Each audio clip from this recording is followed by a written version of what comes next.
Une enquête de séroprévalence du SARS-CoV-2 menée par l'équipe de l'Institut national de recherche biomédicale dans le Congo central. Les résultats de cette enquête donnent 98% des prestataires de soins en contact avec le nouveau coronavirus, agent causal de la COVID-19. Des résultats publiés lors d'un atelier de restitution organisé mercredi à Kinshasa. Près de 90% de prestataires de santé ont été en contact avec le nouveau coronavirus, agent causal de la COVID-19 à Matadi au Congo central. Les chiffres livrés lors d'un atelier de restitution organisé à Kinshasa par les équipes de l'INRB. Le but de ces enquêtes était d'évaluer le niveau d'exposition des prestataires de santé et les risques associés afin d'améliorer les interventions visant à couper la chaîne de transmission dans le milieu hospitalier et d'adopter les interventions de santé publique.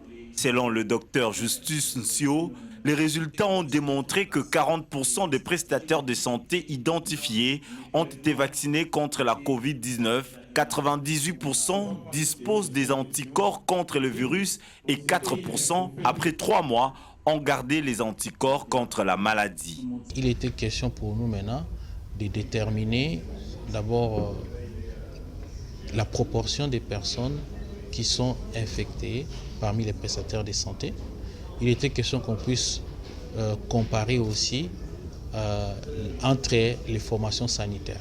Vous savez qu'il y a des formations sanitaires où on avait dit qu'ici on soigne la Covid, qu'on a appelé les CETECO, et il y a des prestataires de santé, il y a plutôt des centres de santé ou des formations sanitaires où on dit qu'on ne soigne pas d'abord la Covid. Il fallait maintenant qu'on voie est-ce qu'il y a une différence de prévalence ou d'exposition, et aussi il fallait voir la différence entre les catégories des personnels de santé.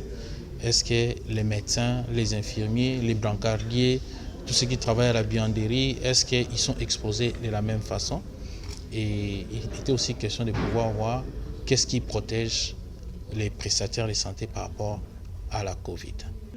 Ces enquêtes ont connu l'appui technique de l'Agence japonaise de coopération internationale et l'Institut national de recherche biomédicale pour avoir permis la réalisation de cette enquête dans la ville de Matadi, dans la province du Congo central. Pour déterminer la proportion